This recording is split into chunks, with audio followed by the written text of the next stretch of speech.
ಉದಾಹರಣೆಗೆ ನಿಮ್ಗೆ ಹೇಳ್ತೀನಿ, 1 kg ತಲೆ ಕೂದಲು 5,400 ರೂಪಾಯಿ, 1 ಟನ್ ಕಬ್ಬು 1,800 ರೂಪಾಯಿ. ನನಗನ್ನಿಸ್ತದೆ ಈ ದೇಶದಲ್ಲಿ ಕೂದಲಿಗಿಂತ ಕಬ್ಬಿನ ರೇಟ್ ಕಡಿಮೆ ಆಯ್ತದೆ ಅಂದ್ರೆ ನಾವು ಸರ್ಕಾರಕ್ಕೆ ಹೇಳ್ಬೇಕಾಯ್ತದೆ, ಕೂದಲು ಗಿಡ ಇದ್ರೆ ಕೊಡಪ್ಪ, ಕಬ್ಬು ನಿಲ್ಲಿಸ್ಬಿಡ್ತೀವಿ, ಕೂದಲು ಗಿಡ ಹಾಕಬೇಕು ಅಂತಕ್ಕಂಥ ತೀರ್ಮಾನಕ್ಕೆ ಬಂದಿ. ರೈತರಿಗೆ ಅಂತ ಒಂದು ಮಾರ್ಕೆಟ್ ಇಲ್ಲ. ಆಮೇಲೆ ಯಾವುದೇ ಯೂನಿವರ್ಸಿಟಿಗಳಿಗೂ ಈ ಕೃಷಿ ಸುದ್ದಿನೇ ಇಲ್ಲ. ನಾನು ಮೊನ್ನೆ ಯಾವುದೋ ಒಂದು ಕಾಲೇಜ್ಗೆ ಹೋಗಿದ್ದೆ, ನನ್ನ ಕರೆದು ರೈತ ಸಂಘದ ಪರವಾಗಿ ಭಾಷಣ ಮಾಡುವಂತ. ಯಾರ್ಯಾರಿಗೂ ಊಟಕ್ಕೆ ಬೇಕು ಕೈ ಎತ್ತಿ ಅಂದ್ರೆ ವಿದ್ಯಾವಂತರನ್ನ ಎಲ್ಲರೂ ಎತ್ತಿದ್ರು. ಯಾರು ಹಳ್ಳಿಗೆ ಬರ್ತೀರಿ ಕೈ ಎತ್ತಿ ಅಂದ್ರೆ 3 ಜನ ಎತ್ತಿ. ಇದೊಂದು ಆಶ್ಚರ್ಯಕರವಾದ ಸಂಗತಿ. ಎಲ್ಲರಿಗೂ ಊಟ ಬೇಕಂತೆ, ಆದ್ರೆ ರೈತರು ಕೆಲಸ ಬೇಡ. ಇದೊಂದು ದುರಂತ ಈ ದೇಶದಲ್ಲಿ.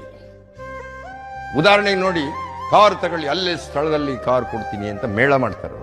ಯಾಕೆ? ಬ್ಯಾಂಕ್ಗಳು 1,000 ಎಮ್ಮೆ, 5,000 ಹಸ, 10,000 ಕುರಿ ಮಾಡಿ ಬನ್ನಿ, ಇಲ್ಲೇ ಸ್ಥಳದಲ್ಲಿ 50 ಕುರಿಯನ್ನು ಕೊಡಲಾಗುತ್ತೆ, 70 ಎಮ್ಮೆಯನ್ನು ಕೊಡಲಾಗುತ್ತೆ.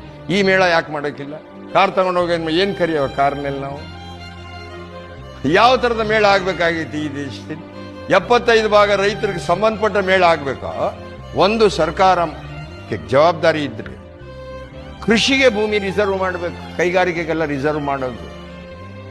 ಒಂದ್ ಕಡೆ ನಗರೀಕರಣ, ಇನ್ನೊಂದು ಕಡೆ ವ್ಯವಸಾಯ ಕ್ಷೇತ್ರವನ್ನು ಕೈಬಿಟ್ಟು ವಯಸ್ಸಾದ ವೃದ್ಧರು ಮಾತ್ರ ಹಳ್ಳಿಲಿ ಉಳಿತಕ್ಕಂಥ ಪರಿಸ್ಥಿತಿ ಬಂದಿದೆ.